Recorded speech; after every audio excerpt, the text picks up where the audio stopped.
Sean todos bienvenidos a la tercera parte de este audiolibro de Entrevista con el Vampiro. Continuemos. Pensé que querías morir, Luis, dijo. El muchacho hizo un sonido abrupto y suave cuando el vampiro pronunció su nombre. El vampiro se percató y dijo rápidamente: Sí, ese es mi nombre. Bien, me quedé echado, enfrentado a mi propia cobardía y fatuidad, dijo. Quizá con ese enfrentamiento tan directo, yo, con el tiempo, pudiera haber ganado el valor necesario para suicidarme y no quedarme gimiendo y rogando a otros que lo hicieran por mí. Me vi revolviéndome, languideciendo en mi sufrimiento cotidiano, al que encontré tan necesario como el arrepentimiento en el confesionario, esperando verdaderamente que la muerte me encontrara inconsciente y merecedor del perdón eterno. Y también me vi a mí mismo al tope de la escalera, exactamente donde había estado mi hermano, dejando luego caer mi cuerpo hasta chocar contra el suelo. Pero no hubo tiempo para adquirir ese valor. O debo decir que no hubo tiempo en el plan del Lestat para ninguna otra cosa que no fuera su plan. Ahora, escúchame, Luis, dijo, y se sentó a mi lado en los escalones. Sus movimientos fueron tan elegantes y personales que, de inmediato, me hizo pensar en un amante. Retrocedí. Pero me puso el brazo derecho encima y me acercó a su pecho. Jamás había estado tan cerca de él y, en la luz mortecina, pude ver el magnífico esplendor de sus ojos y la máscara sobrenatural de su piel. Cuando traté de moverme, me apretó los labios con los dedos y me dijo: quédate quieto. Ahora te voy a desangrar hasta que casi mueras, y quiero que estés quieto, tan quieto que puedas oír el flujo de tu misma sangre en mis venas. Son tu conciencia y tu voluntad las que deben mantenerte vivo. Quise rechazarlo, pero hizo tal presión con sus dedos que me dominó y, tan pronto como dejé mi abortado intento de rebelión, hundió sus dientes en mi cuello. Al muchacho se le agrandaron los ojos. Se había hundido cada vez más en su silla mientras hablaba el vampiro y ahora tenía la cara tensa, los ojos entrecerrados, como si estuviera aprestándose a lanzar un golpe. ¿Alguna vez has perdido gran cantidad de sangre?, preguntó el vampiro. ¿Has tenido esa sensación? Los labios del muchacho formaron el sonido no, pero no le salió ningún sonido por la boca. Carraspeó. No, dijo. Las velas ardían en la sala del piso superior, donde habíamos planeado la muerte del superintendente. Una lámpara de petróleo oscilaba con la brisa en la galería. Toda esta luz se hizo una sola y empezó a brillar como si una presencia dorada flotara encima, suspendida en el hueco de la escalera, suavemente enredada en las barandillas, girando y contrayéndose como el humo. Escucha, mantén los ojos abiertos, me susurró Lestat, con sus labios moviéndose apretados contra mi cuello. Recuerdo que ese movimiento de labios me puso de punta todos los pelos de mi cuerpo, envió una comente sensual por mí. Cuerpo que no fue muy diferente al placer de la pasión. Meditó, con los dedos apenas doblados bajo la barbilla y el índice que parecía golpear suavemente. El resultado fue que al cabo de unos minutos, yo estaba paralizado por la debilidad. Aterrado, descubrí que ni siquiera podía hablar. Lestat aún me aferraba, por supuesto, y el peso de su brazo era como una barra de hierro. Sentí que retiraba los dientes con tal celeridad que los dos agujeros parecieron enormes, y sentí dolor. Y entonces se agachó sobre mi cabeza indefensa y, quitándome el brazo derecho de encima, se mordió su propia muñeca. La sangre se derramó encima de mi camisa y de mi abrigo y él la contempló con ojos brillantes y entrecerrados. Pareció que la miraba durante una eternidad, y el resplandor de la luz ahora colgaba detrás de su cabeza como el trasfondo de una aparición. Pienso que supe lo que pensaba hacer antes de que lo hiciera. Y yo esperaba, en mi estado indefenso, como si lo hubiera estado esperando hacía años. Me puso su muñeca ensangrentada contra los labios y dijo con firmeza, con algo de impaciencia: Luis, bebe. Yo hice. Con calma, me susurró. Más aprisa, dijo luego. Yo bebí, chupando la sangre de la herida, experimentando por primera vez desde mi infancia el placer de chupar los alimentos, con el cuerpo concentrado en una sola fuente vital. Entonces sucedió algo. El vampiro se apoyó en el respaldo de la silla y frunció un poco el entrecejo. Qué patético resulta describir cosas que verdaderamente no pueden describirse, dijo, y su voz fue casi un susurro. El muchacho quedó inmóvil, como si estuviera congelado. Lo único que vi fue esa luz cuando chupaba la sangre. Y entonces esa cosa, fue un sonido. Al principio un rugido apagado y luego como el tam-tam de un tambor cada vez más frecuente, como si una criatura inmensa se me viniera encima lentamente a través de un bosque oscuro y desconocido, golpeando un gigantesco tambor. Y luego se oyó el sonido de otro tambor, como si otro gigante se acercara detrás del primero, concentrado en su propio tambor, sin prestar la más mínima atención al ritmo del anterior. El sonido se hizo cada vez más fuerte, hasta que pareció no solo llenar mis oídos sino todos mis sentidos, estaba latiendo en mis labios, mis dedos, en la piel de mis sienes, en mis venas. Sobre todo, en mis venas, un tambor y luego otro tambor, y entonces, de improviso, Lestat alzó la muñeca y yo abrí los ojos y, en aquel instante, me tuve que dominar para no agarrarle la muñeca y ponérmela de nuevo en la boca a cualquier costo. Me dominé porque me di cuenta de que el tambor había sido mi corazón y el segundo tambor había sido el suyo. El vampiro suspiró. ¿Comprendes? El muchacho empezó a hablar y luego sacudió la cabeza. No, quiero decir, sí, dijo. Quiero decir, yo, por supuesto, dijo el vampiro apartando la mirada. Espere, dijo el entrevistador, sobrecogido por la excitación. La cinta casi ha terminado. Tengo que ponerla del otro lado. El vampiro lo miró mientras efectuaba la operación. ¿Qué sucedió entonces?, preguntó el muchacho. Tenía la cara húmeda y se la secó rápidamente con el pañuelo. Lo vi todo como un vampiro, dijo, con su voz ahora casi distante, como un poco distraído, luego se recuperó. Lestat estaba al pie de la escalera y lo vi como no me había sido posible verlo antes.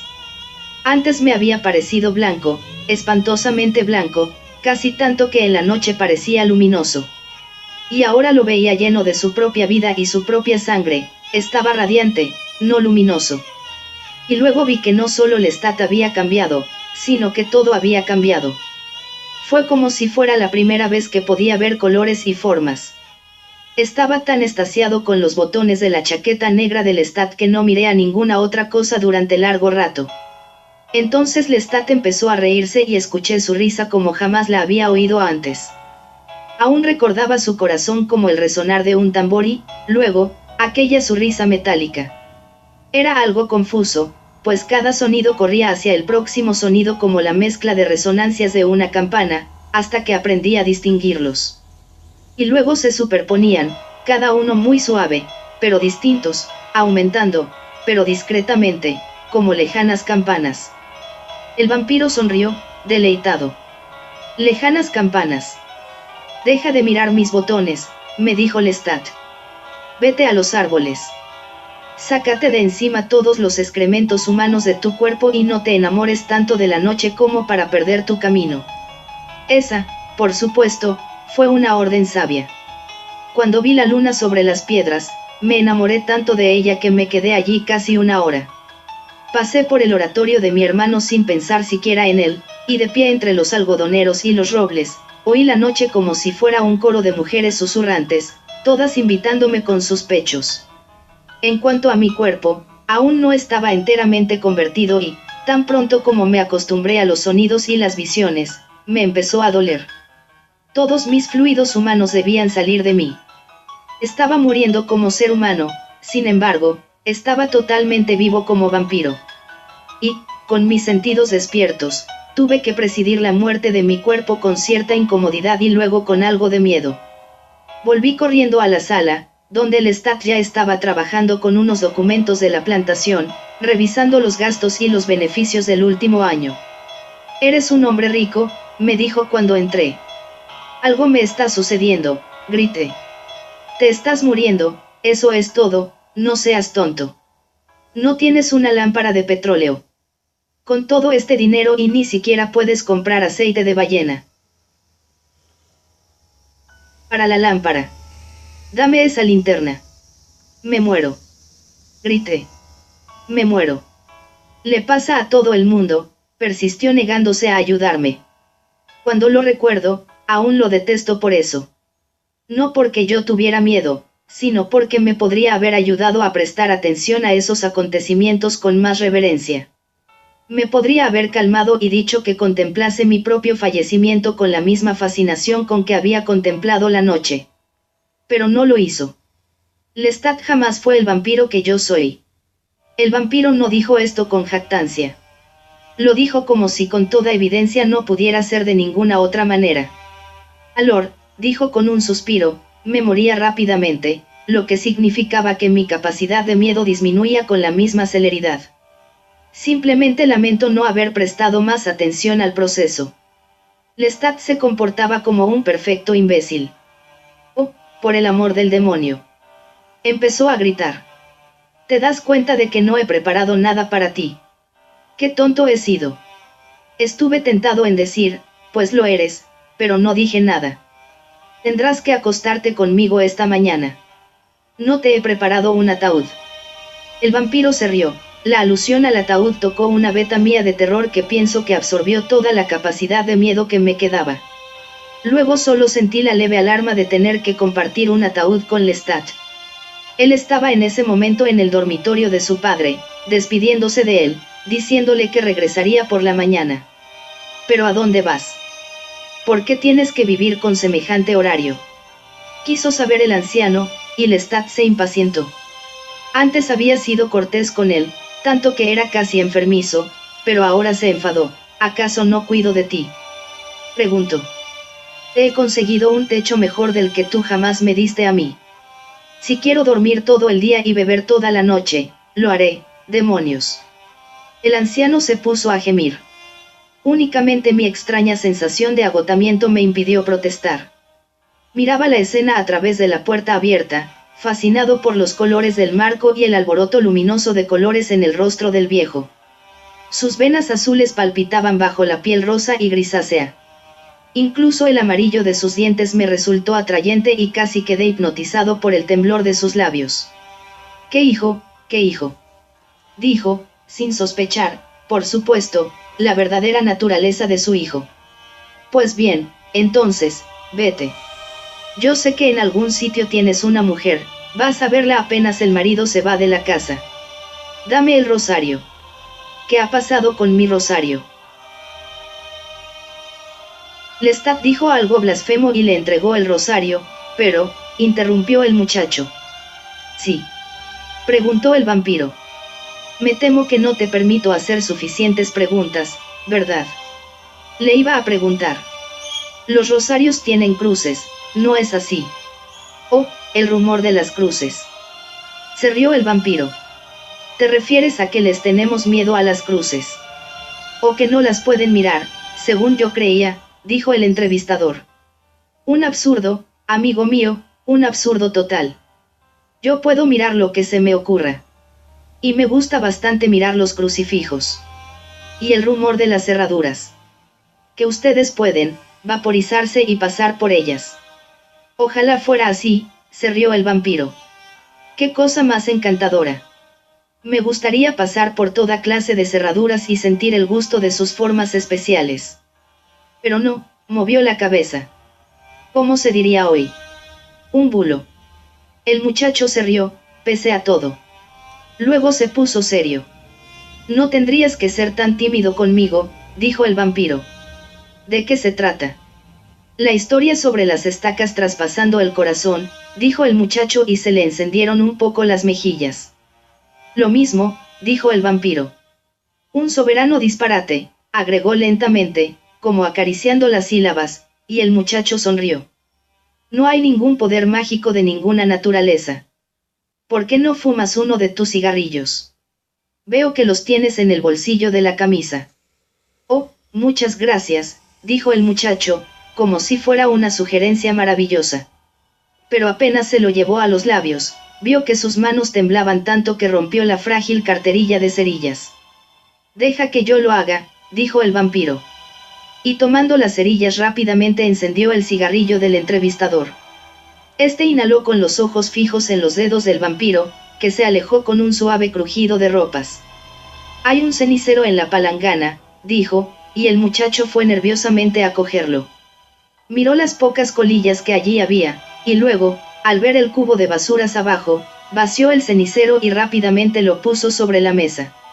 Sus dedos humedecieron el cigarrillo cuando lo posó en el cenicero. «¿Es este su cuarto?», preguntó. «No», dijo el vampiro. «Es un cuarto cualquiera». «¿Qué pasó entonces?», preguntó el muchacho. El vampiro pareció estar mirando el humo debajo de la lámpara. «Ah, regresamos a Nueva Orleans a toda prisa», dijo. Lestat tenía su ataúd en una habitación miserable cerca de las murallas. «¿Y usted se metió en su ataúd?». «No tuve otra posibilidad. Oh, le rogué a Lestat que me dejara quedar en el armario, pero dijo que no era seguro. El ataúd se cerraba bien desde dentro y la gente no se sentía tentada a mirar esa clase de cosas. Y me dijo que entrara. Yo no pude soportar la idea, pero, cuando discutimos, me di cuenta de que no era miedo. Era una extraña toma de conciencia. Toda mi vida había temido los lugares cerrados. Nacido y criado en casas francesas con altos techos y grandes ventanas, tenía miedo de quedarme encerrado. Incluso me sentía incómodo en el confesionario de la iglesia. Era un miedo bastante normal. Y, cuando protesté al Lestat, me di cuenta de que, en realidad, no lo sentía más. Únicamente lo estaba recordando. Lo tenía como hábito, como una deficiencia de capacidad de reconocer mi libertad actual, tan fascinante. «Te estás portando mal», dijo Lestat por último. «Y ya es casi el alba. Tan pronto como te golpee el sol, te quemará, te transformará en carbón. Pero no debieras tener este miedo. Pienso que eres como un hombre que ha perdido un brazo o una pierna e insiste en que puede sentir dolor donde antes había estado el brazo o la pierna. Pues eso fue lo más positivo, inteligente y útil que Lestat dijo en mi presencia, y me hizo ver la realidad. Bien, yo me meto ahora mismo en el ataúd», dijo con un tono más desdeñoso, «y tú te pondrás encima, si sabes lo que te conviene». Y lo hice. Me puse encima de él, absolutamente confuso por mi falta de miedo, y lleno de disgusto por estar tan pegado a él, pese a lo hermoso y fascinante que era. Y él cerró la tapa. Luego me preguntó si estaba completamente muerto. El cuerpo me latía y molestaba por todas partes. «Entonces, no lo estás», dijo. «Cuando lo estés, solo lo oirás cambiar, pero no sentirás nada. Para la noche, ya estarás muerto. Ahora duerme». Y tenía razón. Estaba usted, muerto cuando se despertó. Sí, cambiado, debo confesarlo. Es obvio que estoy vivo, pero mi cuerpo se había muerto. Tardó un tiempo en estar completamente limpio de sus fluidos y de materia que ya no necesitaba, pero estaba muerto. Y, cuando tomé conciencia de ellos, entré en otro estadio de divorcio de mis emociones humanas. Lo primero que se me hizo evidente, cuando Lestat y yo pusimos el ataúd en un carruaje y robamos otro ataúd de un depósito, fue que Lestat ya no me gustaba. Aún me faltaba mucho para ser su par, pero me sentí infinitamente más cerca de él que antes de la muerte de mi cuerpo. No puedo realmente aclararte esto muy bien, por la razón obvia de que ahora tú estás como yo antes de que se me muriera el cuerpo. No puedes comprender. Pero, antes de morirme, Lestat había sido la experiencia más abrumadora que yo jamás había tenido. Tu cigarrillo se ha convertido en un cilindro de ceniza. Oh. El muchacho aplastó el filtro en el cenicero. Quiere decir que cuando se cubrió el abismo entre los dos, él perdió su encanto. Preguntó, con sus ojos fijos en el vampiro, y tomó con sus manos otro cigarrillo y lo encendió con mucha más facilidad que antes. Así es, dijo el vampiro con un placer evidente. El viaje de regreso a Point du Lac fue fascinante. Y la charla constante de Lestat fue la experiencia más aburrida y deseo razonadora que jamás tuve. Por supuesto, como ya dije, distaba mucho de ser su par. Tenía que vérmelas con mis miembros muertos, para usar una comparación. Y me enteré de que esa misma noche tendría que llevar a cabo mi primera muerte. El vampiro extendió la mano a través de la mesa y suavemente quitó una ceniza de la chaqueta del muchacho, quien miró la operación con alarma. Perdona, dijo el vampiro. No quería asustarte. Perdóneme a mí, dijo el entrevistador. Tuve la sensación, de improviso, de que su brazo era más largo, de lo normal. Llegó hasta aquí, y usted ni se movió. No, dijo el vampiro, volviendo a poner los dedos sobre sus rodillas cruzadas. Me moví con demasiada rapidez como para que tú lo pudieras ver. Fue una ilusión. Gracias por ver esta parte del audiolibro Entrevista con el vampiro. Nos vemos en un próximo video. Hasta pronto.